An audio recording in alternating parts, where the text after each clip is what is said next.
Hello guys, ನಮ್ಮ ಶ್ರಾವ್ಯ ಏನೇ ಹೇಳ್ತಾ ಅಂತ ಕೇಳಿಸ್ಕೊರಿ.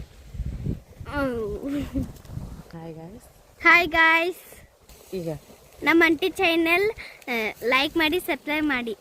ಹಾಯ್, ನಮ್ಮ ಅಂಟಿ ಇವತ್ತು ನಮ್ಮ ಊರಿಗೆ ಬಂದಾರ. ಮತ್ತೆ ಇವತ್ತ ಮಾವಿನಕಾಯಿ ತಿಂದಾರ ಮತ್ತೆ ಶಿಖರನಿನೂ ತಿಂದಾರ. ಮತ್ತೆ ಶಿಖರ್ನೇನು ತಿಂದೇನಿ, ಮತ್ತೆ ರೀಲ್ಸ್ನು ಮಾಡೇವಿ. ರೀಲ್ಸು ಮಾಡೀವಿ, ಶಿಖರ್ನಿ ತಿಂದೀವಿ. ಸೊ ಮಸ್ತ್ ಮಜಾ ಮಾಡಿದ್ವಿ ಹೊಲದಾಗ, ನೀರು ಆಟ ಆಡ್ದೀವಿ, ಹೌದಿಲ್ಲ? ಮತ್ತೇನೇನು ಮಾಡಿದೀವಿ? ಇದು ಎತ್ತಿನ ಗಾಡಿ, ಅದು ಟ್ರ್ಯಾಕ್ಟರ್ ಅಲ್ಲದವಲ್ಲ, ಅವೆಲ್ಲ ಎತ್ಕೊಳ್ಳು. ಹಾಂ, ಇವೆಲ್ಲ ತೆಂಗಿನ ಗಿಡಗಳು. ಇದು ಕಬ್ಬ. ಹಾಂ, ನಮ್ಮ ಶ್ರಾವ್ಯ ಹೇಳ್ತಾ ಕೇಳಿಸ್ಕೊರ್ ನೀವೆಲ್ಲ. ಎಷ್ಟನೇ ಸಾಲಿಗೆ ಓದ್ತೀನಿ ನೀನು? ನಾನು ನಾಲ್ಕನೇ ತರಗತಿಯಲ್ಲಿ ಓದುತ್ತಿದ್ದೇನೆ. ಹೋ ಹೋ ಹೋ ಹೋ ಹೋ ಬಾರಿಪ್ಪ. ಮತ್ತು